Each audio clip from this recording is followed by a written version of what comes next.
Selamat malam semuanya, balik lagi di Sinema Tengah Malam. Masih bareng gue Bimo dan gue Faris, teman ngobrolin film tiap malam. Hari ini kita akan ngebongkar kasus Jessica Wongso, Ice Cold Murder Cafe and Jessica Wongso. Yoi. Gila, ini adalah kasus yang lagi ramai banget diperbincangkan di internet ya. Iyalah, selain kasusnya yang emang kontroversial ya. Iya. Jadi salah satu dokumenter Netflix yang dari Indonesia pertama lah, kasus Indonesia. Dan gila emang kalau lu ngangkat kasus Indonesia ya. Iya. Itu langsung rame banget gitu loh. Sosial media di Indonesia tuh luar biasa gitu. Maka ini bisa menjadi rapot baik untuk Netflix untuk diangkat dokumenter-dokumenter selanjutnya, atau Netflix takut untuk mengangkat dokumenter-dokumenter selanjutnya. Kenapa emang? Karena udah mulai banyak ya kan netizen Indonesia tuh kan pintar ya, kayak detektif gitu ya. Dia bisa mencari footage lama atau interview lama yang tidak relevan dengan interview saat ini gitu. Nanti gue akan kasih tahu gitu, ada 1 atau 2 gitu. Dan ini adalah kasus yang luar biasa. Kita udah pernah bahas di Opini Tengah Malam untuk kasus Jessica Wongso. Tapi ternyata ada beberapa hal yang bisa kita bilang tidak sama dengan Netflix gitu loh. Maksudnya beberapa fakta yang gue cari ternyata ada sedikit perbedaan gitu. Kayak yang gue bilang ditemukannya zat cyanida yang untuk ngebunuh orang tuh berapa gram dan sebagainya. Ternyata itu kan beda gitu sama di Netflix gitu ya. Mungkin gue waktu itu risetnya salah sumber, tapi yang di Netflix kita ngomongnya yang bahas di Netflix aja ya gitu ya. Gimana?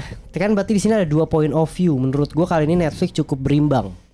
Ada point of view dari Jessica Wongso, terus ada dari pengacara Jessica Wongso, ada dari forensik, ibaratnya yang di tengah-tengah gitu ya, yang tidak membela, ada dari sisi bapaknya. Oke. Seperti itu, dari keluarga lah. Gitu. Jadi sangat-sangat berimbang gitu. Gimana kalau lihat dari gerak-gerik bapaknya nih? Gue sih nggak demen ya sama bapaknya, sifatnya ya. Bapaknya Mirna ya. Iya. Kalau yang digambarkan di dokumenter Netflix ini gitu. Karena kayak kelihatan sombong aja sih. Gue nggak tahu ya aslinya kayak gimana. Tapi kalau di Netflix ini kelihatannya seperti itu. Soalnya kan kayak ada yang setelah dia syuting juga dikasih unjukan tuh kayak orang-orang kenal sama gue semuanya gitu-gitu. Nggak demen aja gue. Tapi kalau bagi gue sih dokumenternya justru lebih condong ke Jessica Wongso kayaknya sih. Kalau apa yang gue lihat ya. Maksudnya ada kayak dari awal mereka membahas tentang pokoknya lebih ke sisi kenapa sih Jessica Wongso itu bersalah. Tapi di tengah sampai akhir tuh mencoba untuk kayak apa ya, menyerahkan case-nya si Jessica Wongso lah gitu. Iya. Ya menurut gue which is fine. Karena kan selama ini sampai sekarang gitu semuanya kayak memojokkan Jessica Wongso kan. Sekarang girannya Jessica Wongso mungkin yang dikasihin apa pembelaannya lah gitu. Iya. Dan menurut gue sangat ini aja mind-blowing ya. Masuk akal juga semuanya. Dan menurut gue ya kalau misalkan kasusnya Jessica Wongso ini diadakan di sistem hukumnya Amerika, feeling gue dia menang sih. Karena memang sebenarnya kan Jessica Wongso di penjara atau ditahan hukuman 20 tahun penjara tanpa bukti kan. Iya. Dan maksudnya yang sama pengacara Jessica Wongso siapa tuh namanya? Lupa lagi gue. Otto. Nah si Otto itu yang di present sama dia semuanya masuk akal bro. Untuk berargumen gitu. Meskipun menurut gue rada licik juga sih siapa jaksanya itu ya untuk ngeluarin si forensik dari luar negeri itu, tapi keren sih. Iya, tapi jago juga sih anjir si pengacara itu. Jaksanya juga sebenarnya menurut gua apa ya? Dia ada benernya juga yang dimana dia bilang kita tidak perlu bukti untuk menyatakan Jessica Wongso bersalah karena ibaratnya apa ya? Dalam sebuah kasus pembunuhan gitu. Iya. Misalnya ya lu nih gitu ya, lu tiba-tiba tewas gitu. Dalam hari itu lu bertemu sama 5 orang termasuk gua gitu. Tapi yang makan bareng terakhir itu bareng gua. Bener-bener samping lu gitu. Dari semua di track yang paling deket untuk ngebunuh lu adalah gua. Tapi gue yang dinyatakan bersalah walaupun tanpa barang bukti gitu. Tapi menurut gua masih case yang different sama si Otto itu dengan datengin si forensik yang menyatakan kalau masih ada kemungkinan untuk stroke karena tidak bisa diotopsi. Itulah alasan yang kuat sih menurut gue. Apalagi lu udah nggak mengikuti prosedur gitu. Kewajiban harus otopsi untuk mengetahui benar-benar apakah ini mati dibunuh atau serangan penyakit gitu. Iya sih. So kan masih ada kemungkinan dia ternyata punya penyakit. Tapi berbusa. Gitu. Emang ada? Tahu gue kan bukannya berbusa ya? Gak tahu sih. Yang dari Netflixnya sih gue kayaknya sih. Berbusa gak sih? Lupa deh gue. Kayaknya sih ada sih. Kayak yang dari kesaksian pelayannya gitu segala macam. Iya. Cuma itu kalau maksudnya forensik aja menyatakan masih ada kemungkinan stroke. Kan masih ada masih ada kemungkinannya lah. Iya. Gak pasti gitu jadi. Memang cukup mengganjal sih karena sianida tidak ditemukan selama 70 menit ya setelah kematian ya. Baru ada tuh 3 hari. Gila sih. Gila ya. Dan adanya pun 0, berapa gram kan? 0,2 apa ya? 0, berapa yang sama sianida di apel aja masih banyak kan di apel. Terus yang kedua adalah itu kan kopi kena sianida gitu. Tapi kan temennya itu menyicipi. Kalau di berita yang gue baca ya kemarin ya. Oh iya. Harusnya temennya tewas juga.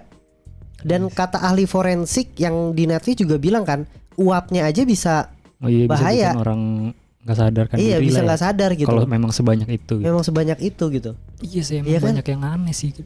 Meskipun kita nggak tahu yang mereka kasih tahu itu benar atau enggak ya. Cuma kalau berdasarkan analisis mereka, emang banyak yang aneh sih. Tapi ya balik lagi, sebenarnya kayak dari sisinya siapa? Mirnanya kan juga kayak banyak dari berapa kali sidang deh itu? 20 ya? Ya segituan lah ya, banyak sidang itu kan banyak yang nggak ditampilkan juga kan, kayak kesaksian suaminya segala macem. Jadi mungkin agak nggak fair juga kita langsung bilang kalau Jessica Wongso itu tidak bersalah juga sih. Cuma seenggaknya menurut gue sih masih kurang fair dari sistem pengadilannya mungkin kali ya, dari segitunya sih. Cuma gila dokumenternya mantep sih. Iya. Kontroversial banget. Parah banget. Di situ gue pas nonton tuh ibaratnya apa ya? Bapaknya kan balik sih ya, bapaknya lumayan asumsinya terlalu apa ya? Dia menjudge banget gitu. Terlalu kayak cepat lah ya. Terlalu cepat yang selalu sampai dia bilang kayak Jessica aja mukanya aneh tuh sih itu. Anjir itu parah banget menurut gue. Gak ada hubungannya gitu. Iya anjing, kenapa emang muka aneh gitu? Kalau seandainya lu di situ kan juga dibahas ya. Ini udah bukan zamannya dimana kalau misalnya lu menilai orang itu dari fisik untuk melihat dia seorang psikopat atau enggak gitu. Iya, jangan kan dari fisik kan, dibahas juga bukan zamannya menilai orang dari body language. Maksudnya enggak orang yang ketika melihat pembunuhan terus dia calm itu enggak belum tentu psikopat gitu ya kan. Siapa tahu memang dia merasa karena dia tidak bersalah. Jadi dia calm gitu. Atau shock juga diam. Karena kan yang mungkin yang si bapaknya Mirna lihat itu kan di depan kamera, karena kan nyatanya katanya si Otto pas di belakang kamera dia baru nangis gitu segala macam. Mungkin emang Jessica orangnya begitu, ketika lagi di banyak spotlight gitu dia mencoba untuk menahan emosinya, tapi ketika di belakang ya gitu keluar semuanya. Kan kita nggak tahu juga ya. Ini juga kan dia bilang kayak orang katanya bapaknya kan juga bilang harusnya kan kalau di persidangan dia bilang kayak enggak, saya nggak salah, saya Mirna tuh teman saya. Emang kan itu kan ekspektasinya bapaknya ya sebenarnya. Udah sakit hati lah pasti aja. Iya. Bapak temen lu sudah menyudutkan lu dengan berbagai macam senjata, gila. Sebenarnya yang harus dicari tahu sampai saat ini menurut gue yang gue belum dapat di Netflix adalah dari kematian Mirna ini gitu ya. Siapa yang paling diuntungkan menurut gue? Itu yang harus. Karena sebenarnya ujung-ujungnya motifnya tuh masih belum ketemu. Maksud gue dia ada sempat nyari itu nggak sih maksud gue? Siapa yang paling diuntungkan? Let's say gue nggak tahu ya. Gue ini balik lagi entah di kasus manapun ya. Entah bukan Mina. Lu pasti menurut gue kalau seandainya kasus pembunuhan pasti kan lo harus cari siapa yang paling diuntungkan juga gitu dari pembunuhannya suatu kasus gitu ya. Let's say apakah Jessica membunuh Mirna karena dendam? Dendamnya itu apa? Kalau di sini kan dibahas adalah karena Jessica tidak terima saat di Aussie Mirna menjelekkan let's say pacarnya Jessica saat itu. Apakah motif itu cukup untuk ngebunuh? Mungkin iya, mungkin enggak. Tapi terlalu kecil possibility-nya. Itu terjadi udah lama dan dia datang cuma ketemu teman lama doang. Iya. Dan buktinya pun nggak ada gitu. Iya. Kalau dia merasa kesal atau segala macam. Makanya kemarin tuh di netizen langsung banyak berasumsi kan, ada yang bilang juga kayak asuransi kematiannya Mirna tuh sampai MM-an gitu loh. Iya. Ini siapa yang paling diuntungkan di sini tuh siapa gitu? Dan yang kasus gue udah nemu yang satu lagi menarik guys. Ini di Apa? Twitter. Kalian bisa coba cari aja ya. Gue nggak tahu keywordnya apa. Tapi ini juga kalau gue salah direvisi lah kata-kata dari bapaknya Mirna waktu di salah satu interview di berita. Dia bilang kayak, iya gue udah lihat itu botol yang dipakai Jessica ibaratnya. Ini singkat aja gitu ya. Intinya gue udah lihat botol yang dipakai Jessica untuk ngeracunin si Mirna gitu, botol parfum dan lain sebagainya gitu. Terus orangnya langsung bilang, botol pak, botol gitu. Maksudnya itu barang bukti yang tidak pernah ada, maksudnya tuh botol. Dan maksudnya orang-orang pada nggak tahu gitu keberadaan botol itu ya. Iya, maksudnya dia nggak pernah tahu dia meracuni pakai botol apa. Iya. Terus tau nggak apa langsung di bapak itu ngomong lagi, oh enggak, itu insting saya. Insting saya itu selalu benar. Di kantor tuh kalau seandainya ada suatu hal yang salah, ketika insting saya udah mengatakan itu pasti benar gitu. Itu insting saya. Itu langsung kayak anjir, potongan kata emang netizen kurang ajar, gila dia mencari-cari. Itu tuh gila, luar biasa banget. Gue langsung kayak ada apa ini? Gitu loh. Iya. Atau mungkin nih balik lagi bukan seuzon adalah bapaknya pelakunya ya, tidak. Iya. Tapi apa mungkin itu cara bapaknya untuk memperkuat, ibaratnya apa ya, dia cuma curiga satu orang ini bersalah. Iya. Dan memang harus ada orang yang disalahkan dalam sebuah kasus pembunuhan. Dia mencoba menyudutkan orang itu dengan cara apapun gitu. Iya. Gue juga kayak mikirnya lebih ke situ sih. Bapaknya melakukan itu semua kayaknya emang untuk membela anaknya aja kan. Iya. Maksudnya kan masih, yang gue pikir kayak tadi sih, masih ada kemungkinan stroke, tapi mungkin dia sedikit apa ya, masih belum tidak bisa merelakan lah anaknya mungkin ya. Masih mencari orang yang salah gitu. Mungkin sih kayak gitu ya. Iya sih, emang seru banget sih. Kayak banyak fakta-fakta yang gue nggak tahu anjir. Ketika nonton ini kayak yang tadi tuh yang cyanida ternyata tidak ditemukan, gue pas net. Iya. Anjir emang bener ya ternyata gak ditemukan. Terus gimana si Jessica Wongso bisa kalah gitu, bisa dia. Sama yang kocak adalah kesaksian forensik. Dia bilang kan, kalau seandainya keracunan cyanida, tubuhnya itu tidak berwarna biru, berwarna merah. Anjir, besoknya keluar bro foto berwarna merah anjir. Langsung Photoshop ya. Gimana anjir, gue jadi kayak kocak juga sih sebenarnya ya. Iya makanya emang rada aneh sih. Pas dibilang biru merah, ternyata besoknya langsung jadi merah bro. Terus yang ngasih dia langsung kan. Harusnya gak boleh ya katanya kayak gitu ya, karena dia di luar dari persidangan itu kan ya. Iya. Gila. Makanya itu tuh sebenarnya ahli forensik yang luar negeri ya, tapi emang jaksa. Iya anjir. Juga salah juga sih dia datang ilegal kotor. Ya. Iya. Cuma kan sebenarnya kan gak relevan ya. Tapi jadinya seolah-olah ini ya si siapa jaksanya itu pengen Jessica bersalah gitu. Tapi kan emang kayaknya tugasnya mereka gak sih? Apa? Sebagai jaksa. Iya gak sih? Gue gak tahu sih sebenarnya. Bukannya jaksa tuh memang dari sistem dari pemerintahannya untuk melawan si siapa namanya? Si kriminalnya. Kayaknya sih gitu deh. Iya ya. Jadi yang yang netral tuh si hakimnya. Yang tiga itu sih. Cuma ya itu caranya sedikit kotor lah untuk menjatuhkannya gitu. Tapi kurang fair sih. Menurut gua si Otto juga luar biasa sih. Iya, gua ini sih salut ketika dia yang botolnya dicium langsung anjir. Iya. Itu GG sih menurut gua. Maksudnya kan ada kemungkinan kalau cyanidanya bisa membuat dia apa ya? Kalau nyium itu kan katanya bahaya juga kan. Mau dia dicium langsung lu botolnya. Gak apa-apa, gila hebat. Nah tapi kalau juga ngomongin dari pihak Oliviernya, iya, juga ada sedikit. Karena apa ya menurut sih mungkin juga si di dokumenter ini memang sedikit nge-frame si bapaknya Mirna gak sih rasanya? Iya. Apalagi dia nih ending. Iya. Kayak mungkin pas pertama kali itu, aduh gue gak suka lagi sama sifatnya jadi kayak. Kayak memang mereka berhasil ini sih, kayak mendapatkan emosi kita gitu. Dibikin jadi awalnya kita nggak demen sama bapaknya, semakin ke akhir kayak di framing kayak jadi kita percaya bapaknya nih.